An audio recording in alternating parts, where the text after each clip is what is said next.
अस्सलाम वालेकुम। अब हम देखते हैं चैप्टर नंबर 28। इसमें हमने रीअब्ज़ॉर्प्शन और सिक्रीशन देखनी है, क्योंकि हम जानते हैं कि एक यूरिन को एक्सक्रीट करने के लिए हमें फ़िल्ट्रेशन, रीअब्ज़ॉर्प्शन और सिक्रीशन की ज़रूरत होती है। ठीक है, हम 27 में ये फ़िल्ट्रेशन कर चुके हैं, जीएफआर बना चुके हैं। अब वो सारा जीएफआर आपको पता है कि 180 लीटर पर डे होता है, तो हम 180 लीटर ही तो एक्सक्रीट नहीं करते ना, उससे रीअब्ज़ॉर्प्शन बहुत ज़्यादा होती है। ठीक है, 1.5 litre almost per day excretion हो रही होती है। तो 178.5 जितना जो यूरिन है, ये लिखा होगा इधर आप देख सकते हैं, ये रीअब्ज़ॉर्ब हो रहा है।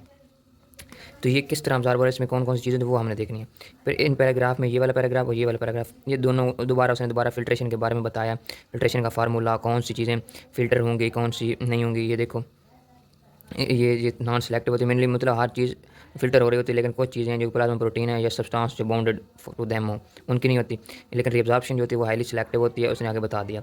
हाईलाइटेड पॉइंट ये रिवीजन के पॉइंट होते हैं, या अंडरलाइन पॉइंट, ये कन्फर्म आप देख के इस तरह अंडरलाइन कर सकते हैं। ठीक है, उसके बाद हम स्टार्ट करते हैं प्रॉपर ट्यूबुलर रिअब्ज़ॉर्प्शन। ठीक है, इसमें वो बता रहा है कि चीज़ रिअब्ज़ॉर्ब करनी है हमने, उसके लिए उसने पाथवे बताए हैं। कुछ पैसिव भी हो सकती है और हमारे पास एक्टिव भी हो सकती है। ठीक है, कुछ चीज़ें पैसिवली अब्ज़ॉर्ब होती हैं, कुछ एक्टिव होती हैं। ठीक है, अब हमने देखना कि ये आपका ल्यूमन है, ये इधर सेल है ट्यूब्यूल का, इधर ब्लड फ्लो चल रहा है। ठीक है, इधर से हमने चीज़ पहले सेल में ले आने हैं, सेल से हमने इंटरस्टिशियम में ले आने, इंटरस्टिशियम से बल्क फ्लो के जरिए ब्लड में ले आने हैं। ठीक है, अब ग्लूकोज जो होता है ये सेकेंडरी एक्टिव ट्रांसपोर्ट के जरिए होता है, ये आप लिख लें, एमसीक्यूज़ है। सल्यूट्स जितने भी हैं, ठीक है, वो एक्टिव भी जा सकते हैं, पैसिवली भी जा सकते हैं।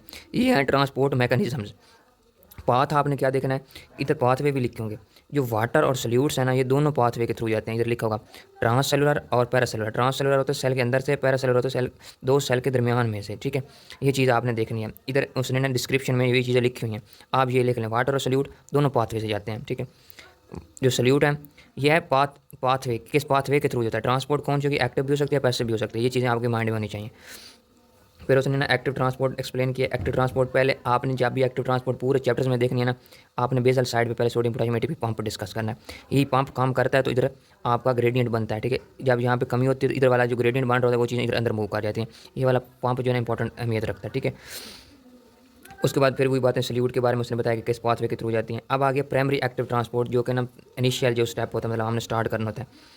इधर से हमने active sodium potassium ATP pump चलाना है, प्राइमरी एक्टिव ट्रांसपोर्ट करनी है। ठीक है, एनर्जी यूज़ करनी है, जिसकी वजह से ना प्राइमरी एक्टिव ट्रांसपोर्ट होगी। पहले वो ये डिस्कस करेगा। ठीक है, ग्रेडियंट बनाएगा। तो इसमें sodium potassium ATP pump use होता है। सोडियम इधर मतलब पंप हो जाता है बाहर, इधर कमी हो जाती है, फिर इधर जो सोडियम ज़्यादा वो इधर अंदर मूव कर जाता है। इसको हम कहते हैं प्राइमरी जो सोडियम पोटेशियम एटीपी पंप है, यानी primary active transport of sodium हो रही थी। उसमें उसने सारी डिटेल बताई है। एक तो तरीका ये है, और दूसरे तरीके भी उसने बताए होंगे। कोई नेगेटिव चार्ज का बताया होगा, इसमें उसने चीज़ें बताई होंगी सारी। नेगेटिव चार्ज अंदर नेगेटिव पोटेंशियल हो जाता है, इस तरह करके ना उसने दो तीन चीज़ें डिस्कस की। इस वजह से प्राइमरी ट्रांसपोर्ट चीज़ हो रही है। ठीक है, ये वाला इसमें सारा सोडियम के बारे में बताया कि एक्चुअली ये सोडियम पोटेशियम एटीपी पंप जो चल रहा है ना, इसकी वजह से चीज़ें अंदर किस तरह आ रही हैं, उसने इस पैराग्राफ में ये बताया।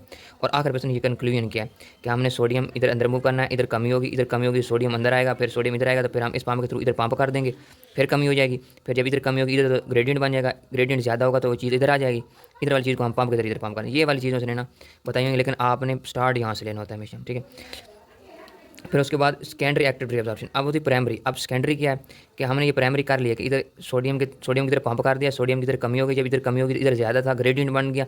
अब ये सोडियम अपने ग्रेडियंट के थ्रू इधर मूव कर गया। लेकिन जैसे सोडियम अंदर मूव करता है, कुछ चीज़ें इसके साथ मूव कर जाती हैं, उसको कहते हैं सेकेंडरी एक्टिव ट्रांसपोर्ट। उसमें सबसे जो ज़्यादा इंपॉर्टेंट एग्जाम्पल है ना, वो है आपके अमाइनो एसिड्स की और ग्लूकोज की। ये आपको पता होना चाहिए। ग्लूकोज एंड अमाइनो एसिड उसने बताया होगा कि वो इधर मूव करते हैं एक दफ़ा सेकेंडरी एक्टिव ट्रांसपोर्ट के जरिए, इधर फिर आगे पैसिवली डिफ्यूज़ कर जाते हैं। उसने ना सेगमेंट बताए होंगे कि प्रॉक्सिमल सेगमेंट में ये SgL2 आपने ये पढ़ा होगा, ये होती है सोडियम पोटेशियम एटीपी पंप। यहाँ पे एनर्जी इस्तेमाल होती है सेकेंडरी एक्टिव ट्रांसपोर्ट के थ्रू, इधर से इन ट्रांसपोर्टर के थ्रू इसने मूव करना है। लेकिन आगे जो है ना वो सिंपली डिफ्यूज़ कर जाएगा आगे। ये बात उसने इधर लिखी होगी। ये वाले MCQs आते हैं कि SgL2 SgLT1 कहाँ पे यूज़ हो रहा है, ये वगैरह। ठीक है, सेगमेंट वगैरह पता होनी चाहिए आपको। ये उसने प्रॉपर ग्लूकोज की ट्रांसपोर्ट दिखाई है कि किस तरह ग्लूकोज सोडियम के साथ मिल के अंदर ट्रांसपोर्ट हो रहा है।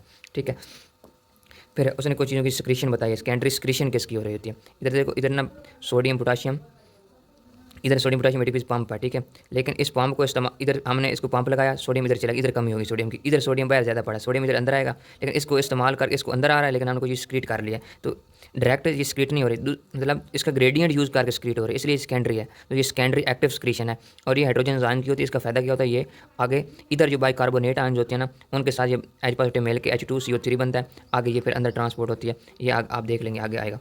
ठीक है, फिर ये MCQ आता है कि पिनोसाइटोसिस जो होती है वो प्रोटीन की एब्जॉर्प्शन करती है। ये एक लाइन पता होनी चाहिए आखिर वाली, बस बाकी पढ़ लें, ठीक है, लेकिन MCQs यही है। उसके बाद आ जाते हैं आपके viva question. What is mean by transport maximum? चीज़ें सारी इधर फिल्टर होकर आ रही हैं, लेकिन हमारी कुछ सेल्स की ट्रांसपोर्ट मैक्सिमम होती है, इससे ज़्यादा हम ट्रांसपोर्ट नहीं कर सकते, ठीक है। ये डेफिनेशन लिखी हुई है, पता होना चाहिए। और आपको ट्रांसपोर्ट मैक्सिमम की वैल्यूज़ पता होनी चाहिए। ग्लूकोज की सबसे ज़्यादा इंपॉर्टेंट वैल्यू है, ग्लूकोज की ट्रांसपोर्ट मैक्सिमम की वैल्यू 375 मिलीग्राम पर मिनट, ये आपको रटी होनी चाहिए, ठीक है। उसके बाद वाइवा में क्वेश्चन ये आता है कि ट्रांसपोर्ट मैक्सिमम हो चुकी है उधर, लेकिन ट्रांसपोर्ट मैक्सिमम मतलब आपको पता है कि 375 मिलीग्राम पर मिनट इसने सेल के अंदर जाना है, इधर इधर अंदर जाना है, लेकिन अभी वो 75 पहुंची नहीं होती, लेकिन ना वो यूरिन में अपेयर होना शुरू हो जाता है, ठीक है। इसकी वजह क्या है? ये वाला is that not all nephron have the same transport maximum glucose. ये वाइवा में बहुत दफ़ा पूछा गया कि अभी उसकी ट्रांसपोर्ट मैक्सिमम पहुंची नहीं है, ठीक है, मतलब सारे हमारे रिसेप्टर फेल ही नहीं हुए कि वो जो ग्लूकोज को अंदर मूव करते थे, अभी कुछ फर्क पड़े, लेकिन ग्लूकोज अपेयर होना शुरू हो गया। वजह क्या है? वैसे अपेयर नहीं होना चाहिए, लेकिन क्यों अपेयर हो गया, रीज़न बताओ। ये रीज़न है उसकी, ये वाइवा का क्वेश्चन आप लिख लें, ठीक है। उसके बाद स्टेबल में ट्रांसपोर्ट मैक्सिमम उसने सबकी बताई हुई है, इसमें सबसे ज़्यादा इंपॉर्टेंट ग्लूकोज की याद कर लें, बाकी भी शक रहने दें, ठीक है।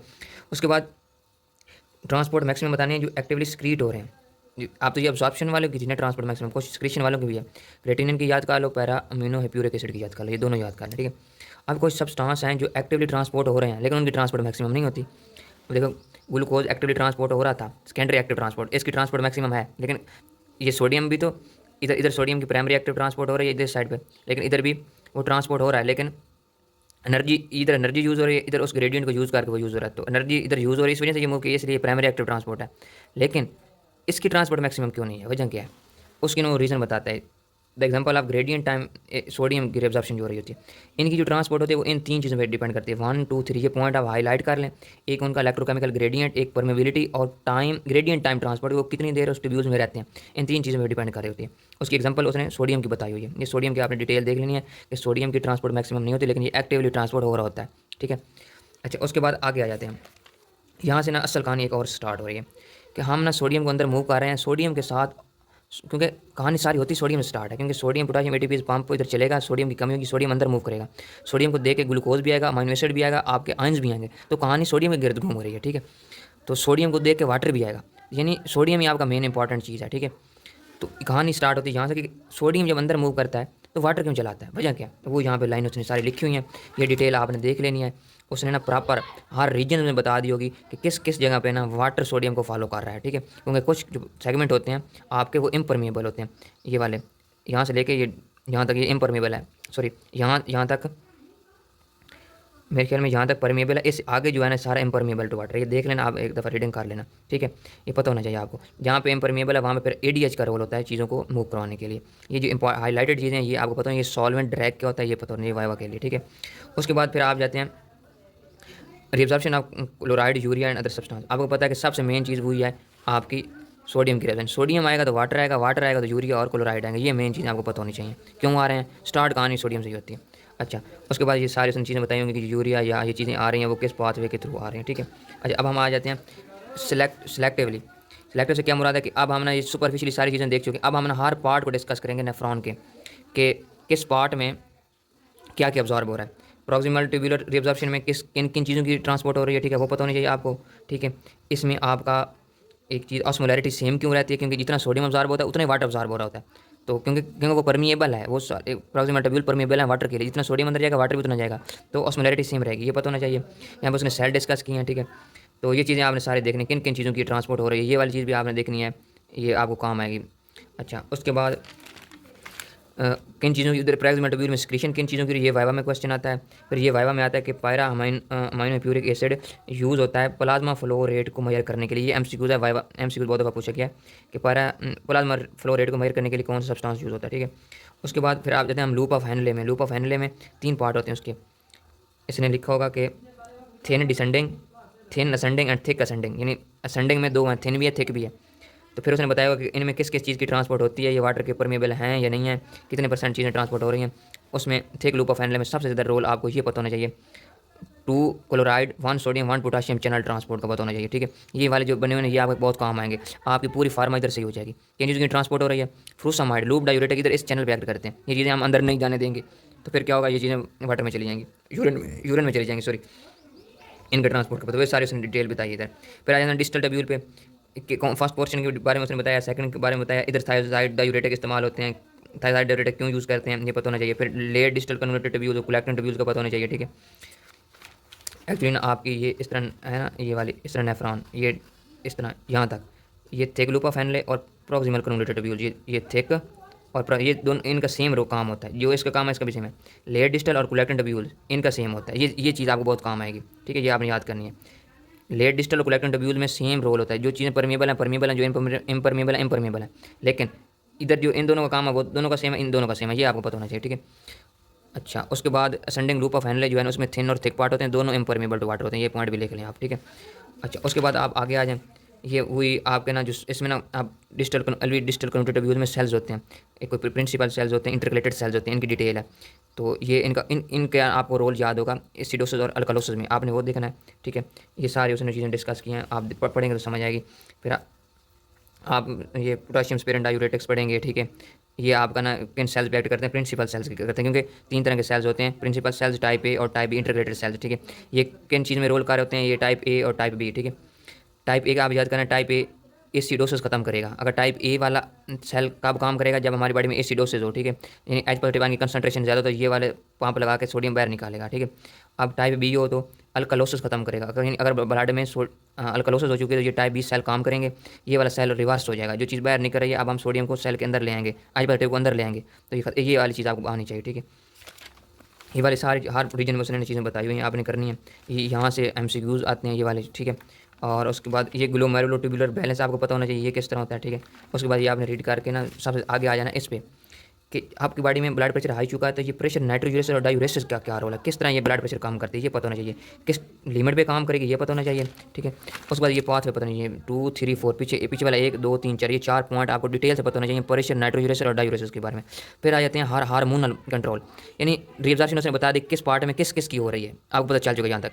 अब हमने हार्मोन्स का रोल पढ़ना है। अल्डोस्टेरॉन आज याद कर लें, पोटाशियम और हाइड्रोजन की एक्सक्रीशन करता है, सोडियम रीअब्जॉर्ब करता है। ये एक लाइन पता होना आपको, आप ना इसकी सारी डिटेल देख सकते हैं, आपको कोई चीज़ गलत नहीं होगी, ये पता होना चाहिए बस। किस रीजन में करता है ये पता होना चाहिए, ये वाली एक लाइन समझ कर लो, आपको ना ये थ्योरी पढ़ने मुश्किल नहीं होगी, बस बात खत्म।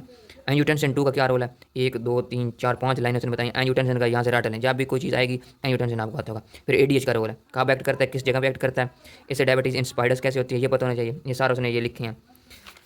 अच्छा, फिर आ जाते हैं हम इधर, ये एट्रियल नाइट्रोजेनेटिक पेप्टाइड कब बनते हैं इसका पता होना चाहिए। सिंपैथेटिक सिस्टम का क्या रोल है, ये MCQs में आता है, ठीक है। अब आ जाते हैं ये क्लीयरेंस का, ठीक है, ये क्लीयरेंस की डेफिनेशन आनी चाहिए। फिर इनोलिन, ये MCQs में ये फार्मूले दोनों आने चाहिए, ये दोनों फार्मूले पता हूँ, इस फार्मूले को यूज़ करके नाम क्लीयरेंस मेजर करते हैं, इनका पता होना चाहिए। फिर inulin glomerular filtration, GFR measure करने के लिए हम कौन सी चीज़ यूज़ करते हैं, इनोलिन करते हैं, ठीक है। ये वाले फार्मूले थोड़े मुश्किल हैं, ये वाले याद कर लें आप, ये वाले याद कर लें। फिर रेशियो को छोड़ दें और रीनल प्लाज्मा फ्लो ये बाकी छोड़ दें, ये वाले 2 फार्मूले ऊपर वाले कर लें, बस बाकी की ज़रूरत ही नहीं है आपको। ये इनोलिन का सिर्फ पता होना चाहिए कि ये चीज़ यूज़ होती है, और ये हाईलाइटेड पॉइंट पता हूँ, ठीक है। उसके बाद क्रेटिनिन क्लीयरेंस का फार्मूला आना चाहिए, ये पढ़ना आपने, और ये चीज़ हाईलाइट कर लेना, ठीक है। उसके बाद फिर ये पैराम्यूरिक एसिड हो जाएगा, ये रीनल प्लाज्मा फ्लो के लिए इस MCQ का पता होना चाहिए आपको, ठीक है। बेशक मेजर करना ना आता हो, लेकिन उसका पता हो, उस सब्सटेंस का पता हो जो मेजर करने के लिए यूज़ होता है, वैसे यहाँ तक है। लेकिन ये वाला थोड़ा मुश्किल लगता है, तो आपने फार्मूले करने और इनोलिन और इस पैराम्यूरिक एसिड का पता होना चाहिए, बस। तो ये यहाँ तक आपने करना है।